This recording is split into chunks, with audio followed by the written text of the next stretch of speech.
Nós te pedimos nessa noite, ó meu Pai, fale conosco, não que queremos ouvir, mas aquilo que o Senhor tem a nos dizer, Pai. Enquanto Ele está aqui, Pai, diante do Teu altar, eu te peço, abençoa Ele, abençoa a casa, a família, o ministério. E eu te peço nessa noite, Espírito Santo, toma a boca dele e fale conosco, no nome de Jesus, amém? Amém! Sempre se seu tempo, Aleluia! Glória a Deus, aleluia! Glória a Deus. Cumprimento a todos com a paz do Senhor Jesus. Amém!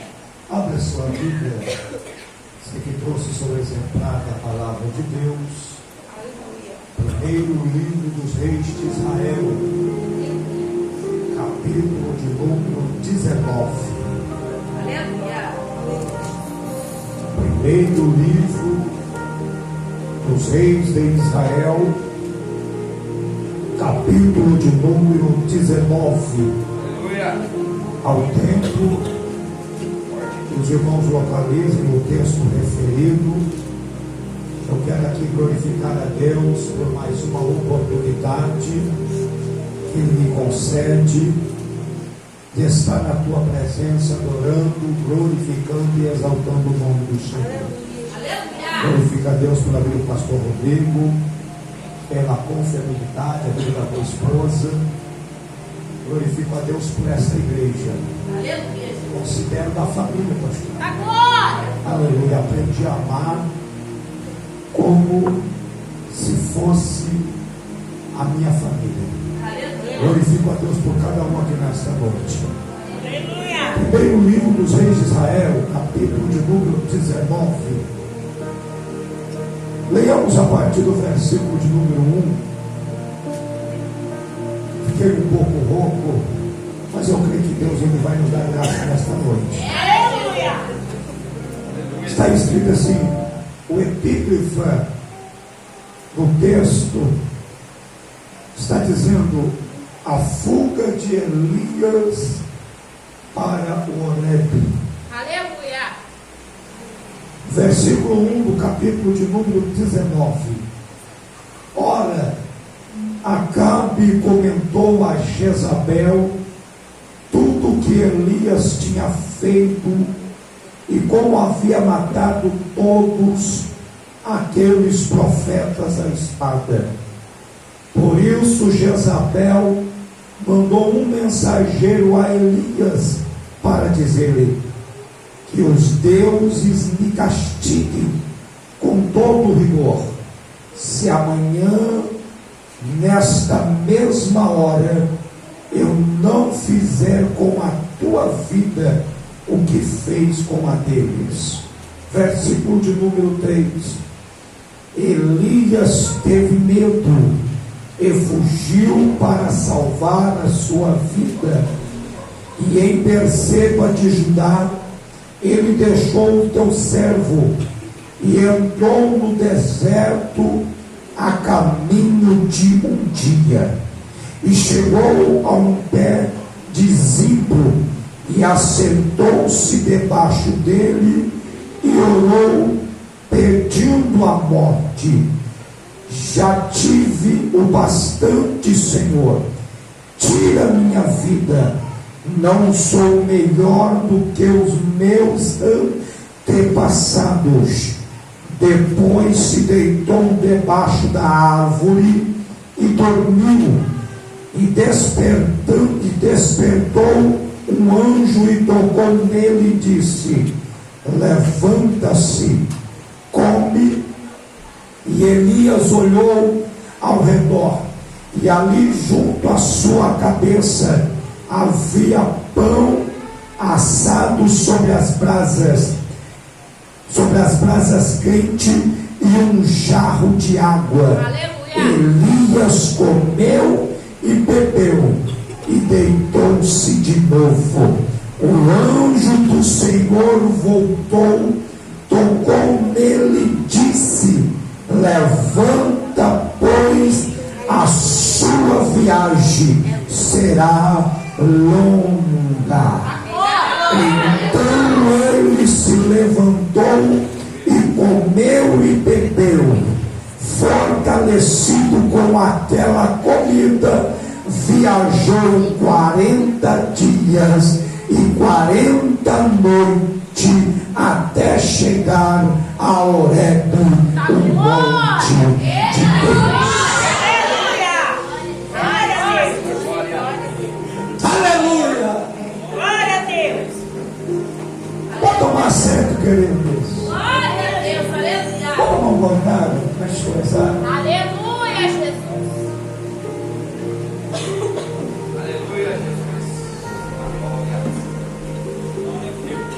O trauma de um profeta, o trauma de um profeta. Aleluia. Jesus, é forte! Queridos, quer que você preste um pouquinho a sua atenção para a palavra que Deus ele colocou no meu coração. E a minha percepção nesta noite, ela está bastante apurada e bem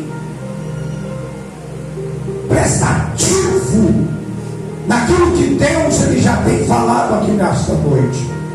Se você percebeu desde o primeiro momento até então, Deus ele tem falado conosco de uma forma poderosa.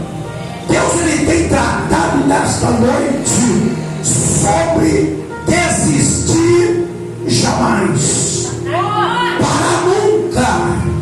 O objetivo não é desistir, o objetivo não é parar, o objetivo é seguir à frente. Esse é o propósito da parte de Deus. Mas quando nós lemos a Bíblia Sagrada, nós vamos ver o profeta por nome de Elias. Elias, também conhecido como o leão dos profetas. Elias, ele deixou um legado dentro da história bíblica, a qual ele, dentre os profetas, é o único que tem a audácia, a coragem de profetizar segundo a sua própria palavra. Nós lemos o livro de 1 Reis de Israel, no capítulo de número 17. Elias, ele vai chegar diante de Acabe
A Bíblia diz que passa então o tempo, o ribeiro seca, a voz do Senhor é labrada outra vez a Elias e disse: Elias, vai para a Serepta de Sidom, porque eu já tenho preparado uma viúva que te sustenta.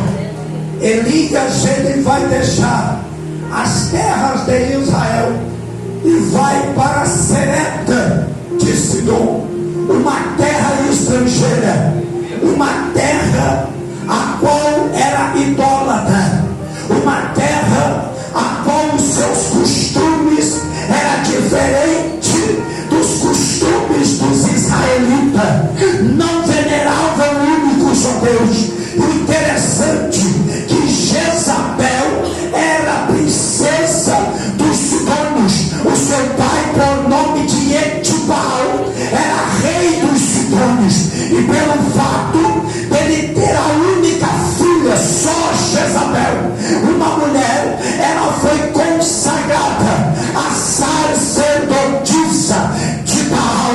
Baal era o deus da fertilidade, era o deus da chuva, era o deus do fogo. Acreditavam-se na sua mitologia que ele era deus da agricultura. Então tudo que Baal fizesse era em prol ao meio ambiente, era em prol à plantação. Então a Bíblia Sagrada diz que neste período de seca, até Serepta de Sidom estava sendo lavedada. É nisso que nós vamos ver que quando Elias ele chega em Serepta de Sidom, quando a Bíblia Sagrada diz que ele depara com uma viúva à porta da cidade, catando apenas 2 gravetos para poder ir à sua casa. E o dito que ela vai dizer é das seguintes palavras: vim aqui buscar apenas 2 gravetos para fazer a última refeição, para fazer o último alimento para mim e para meu filho, para que depois que nós comermos, nós iremos morrer. Mas Elias, ele pede água e ela vai buscar a água, mas ele diz: olha, traz um pão para mim. Ela verbaliza essas palavras que eu acabei de mencionar, mas Elias vai dizer para ela: mas vai e traz um pão para mim, porque assim diz o Senhor, o Deus de Israel, que não haverá falta de azeite sobre a tua panela e a farinha da tua, aleluia, não acabará. Deus está dizendo esta noite: a farinha da panela não vai acabar, o azeite da botija não vai faltar, até o dia que o Senhor mandar chuva sobre a face da terra. Elias, ele passa por trajetórias, e as trajetórias de Elias são marcantes e registradas. É nisso que nós vemos as manifestações do próprio Deus sobre a vida do profeta. E você olhar para a Bíblia, você vai ver que a própria mulher vai olhar para ele e vai dizer: nisso agora eu reconheço que tu és homem de Deus. Deixa eu lhe falar alguma verdade aqui nesta noite.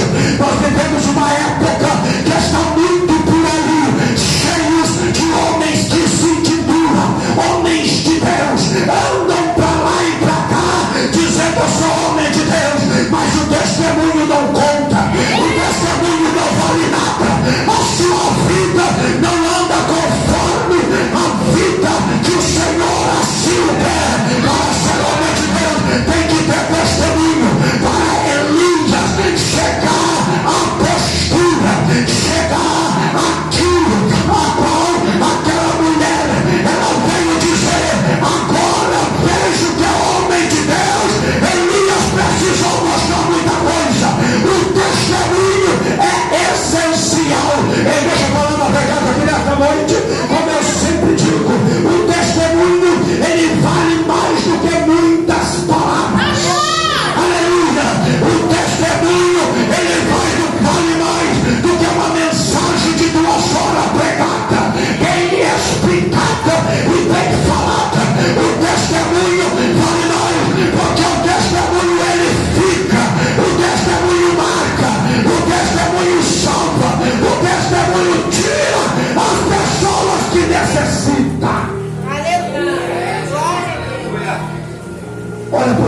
do seu lado, fala: o testemunho sempre vai ser primordial.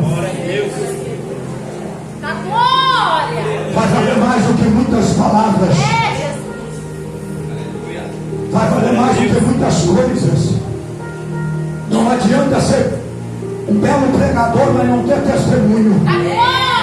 Não adianta dominar a Bíblia, conhecê-la de Gênesis a Apocalipse, mas não ter testemunho. Não adianta louvar que estremeceu o templo, mas não ter testemunho. Não adianta fazer a igreja virar de cabeça para baixo, mas não ter testemunho. Nesta noite eu vim aqui com toda a ousadia da parte de Deus para dizer: o testemunho da sua vida vai ser um favor, vai ser um alvo. Pessoas vão se identificar no Deus que você serve.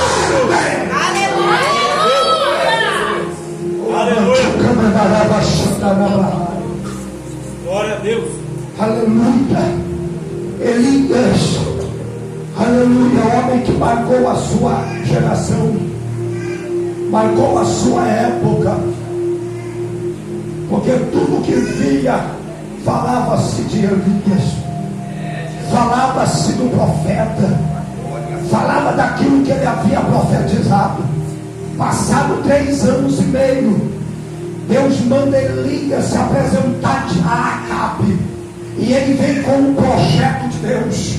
Ele vem com uma cruzada no alto do Carmelo. Como eu disse, Baal considerado como Deus do fogo, Deus da chuva. Então Elias, ele vai com esta cruzada, e ele manda o moço avisar Acabe, dizendo: avisa a todos na terra de Israel que haverá uma cruzada do alto do Carmelo. O pregador já foi agendado. Quem é o pregador? Sou eu, o pregador.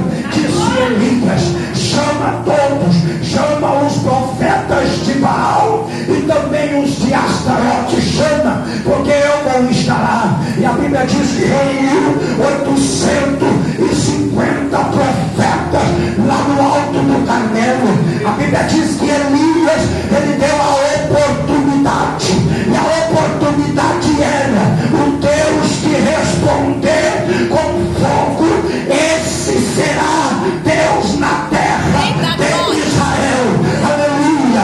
Interessante que os profetas de Baal, eles se martirizaram, eles fizeram tudo para chamar a atenção, e Baal não respondia. Se você ler a Bíblia, você vai entender que até mesmo Elias olhava para eles e dizia: clame mais alto. Talvez o seu Deus, ele não está escutando. Clame mais alto.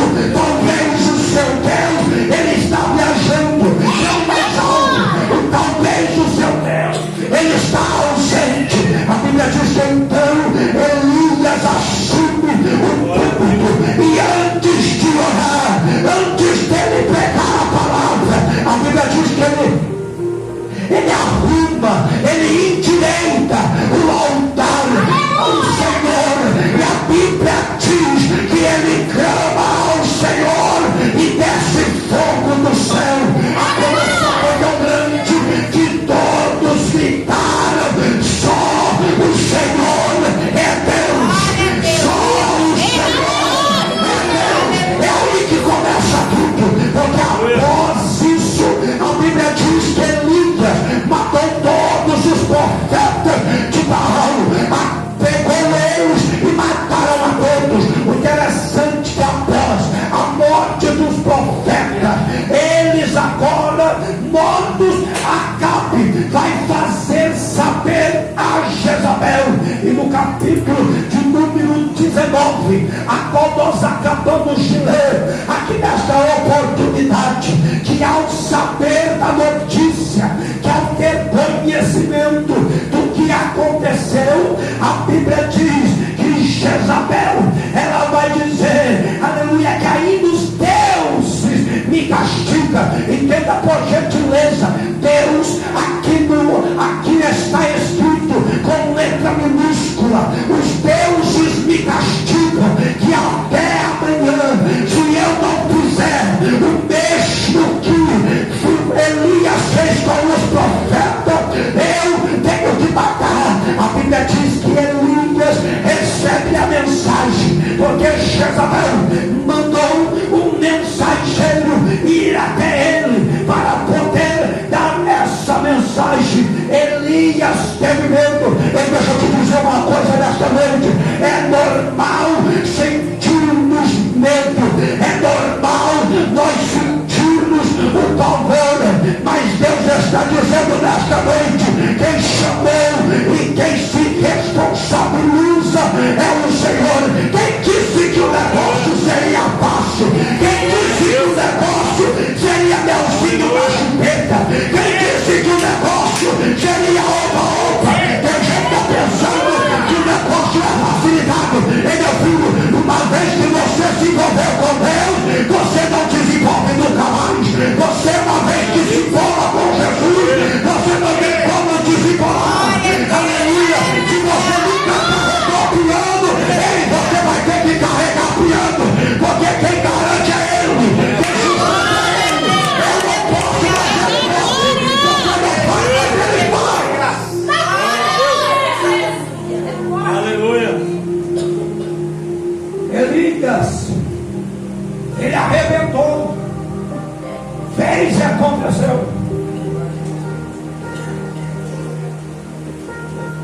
Não é só momentos de glória,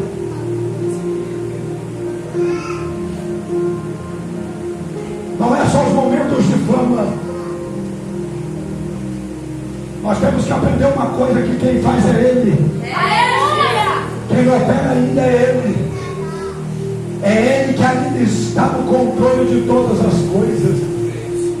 Somos homens, aleluia, quem usa é Ele. Quem disse que nós que queríamos? Não foi nós que queríamos, mas Ele que quis.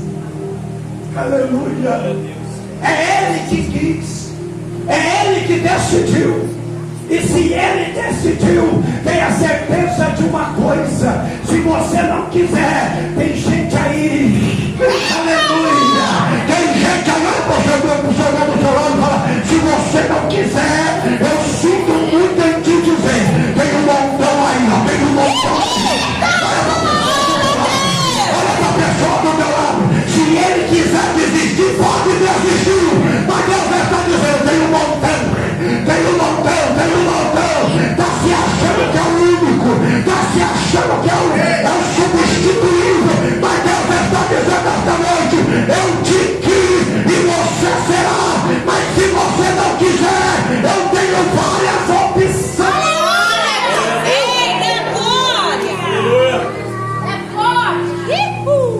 A opção não é nossa, a opção é de Deus. Elias levanta para fugir, para salvar a tua vida. E a Bíblia diz que Elias caminhou a caminho de um dia e foi, deixou o seu servo, seu moço, e Berseba de Judá, e entrou no deserto. Interessante que ao analisar o texto e extrair tempos da palavra de Deus, eu pude entender que o deserto é um meio que Deus ele usa para mostrar a tua grandeza, a tua soberania, porque é no deserto que a expectativa de morte ela sempre vai estar. E nisso nós vamos ver que ao entrar no deserto, Elias ele vai encontrar, primeira providência de Deus está no encontrar um pé discípulo. Se você olhar para a Bíblia e entrar ao conceito, deserto é um lugar improdutivo, deserto não produz nada, mas nós vemos o amor, nós vemos Deus já providenciando a respeito do profeta, para mostrar para o profeta que o Senhor ainda tem zelado, ainda está no controle da vida dos teus. É nisso que nós entendemos o pé discípulo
que vinha contra ele. É por isso que o salmista ele diz: o Senhor a quem te guarda não te molestará, o sol nem de dia e nem a lua de noite. Ou seja, Deus não vai deixar você nem mesmo ter doença de pele, porque o Senhor aqui te guarda. Ele é todo poderoso. Levante a tua mão, levante a tua mão, levante a tua mão, levante a tua mão. Aleluia. A providência de Deus. O pé de Zimbro. Elias deita debaixo do pé do Zimbro e pede a morte. Como eu disse, deserto, lugar propício para desanimar, lugar propício para pedir a morte, lugar propício para murmurar, lugar propício para poder desistir. É nisso que nós vemos no cenário. Elias no deserto, ele pede a morte e perde o ânimo. Olha para você ver, no seu ânimo ele perde a morte. E a Bíblia diz que ele fala: não basta eu, não sou melhor do que os meus antepassados. Tira-me, Senhor, a minha vida. A Bíblia Sagrada diz que o Senhor neste momento prepara um alimento para Elias. O interessante aqui da alimentação que Elias vai alimentar é só dois alimentos. O primeiro alimento, Elias dorme debaixo do zimbro e ele é despertado com o anjo que acorda ele dizendo: ei, levanta, come, porque muito longo é a tua caminhada. Elias, ele come o pão. Sabemos que o pão ele é essencial. O pão ele é essencial para manter a nossa força. Ele é essencial para manter a nossa robustez, para termos força, para dar potência. O pão, se você entrar numa aula um pouco meio gastronômica, você vai ver que o pão ele é rico em carboidrato, e você vai ver que o carboidrato ele é suficiente para nos fazer pegar peso, para poder pegar força. Crente que não come pão, crente que não come pão, e eu quero te falar uma coisa: há um potentinho aqui nesta noite, porque Jesus ele veio e balizou e disse: eu sou o do deserto, pastor. Eles alimentaram 40 anos comendo pão, aleluia. E tem gente que está dizendo: só pão para quê, pastor? Ei, o pão é essencial. Tem muitas comidas por aí sagradas, mas o pão que vem do céu é essencial para te manter no propósito. Glória a Deus. Quem come pão não perde a direção. É forte, Jesus. Fala, Deus. Olha para o seu irmão e fala: come pão. Come pão. Quem come pão não perde o foco. Aleluia. Come pão nesta noite. Você Glória. estava pensando em desistir, come pão, tem pão aqui nesta noite para você. Tem pão preparado para a tua vida. Eita, glória. Tem pão preparado para você nesta noite, come pão. Fala da sua sentindo Deus aqui nesta noite. Eu estou vendo uma mesa aqui, irmãos. Nossa mesa não é uma mesa física, mas é